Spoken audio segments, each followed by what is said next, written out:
Os caboclos contam que no coração da floresta amazônica existe um monstro assustador e extremamente violento chamado Mapinguari.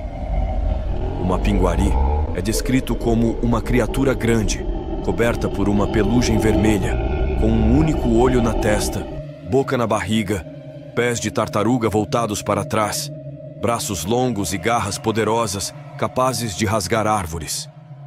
Aqueles que tiveram encontros com o Mapinguari relatam seu odor extremamente desagradável, comparado a uma mistura de gambá e lama podre.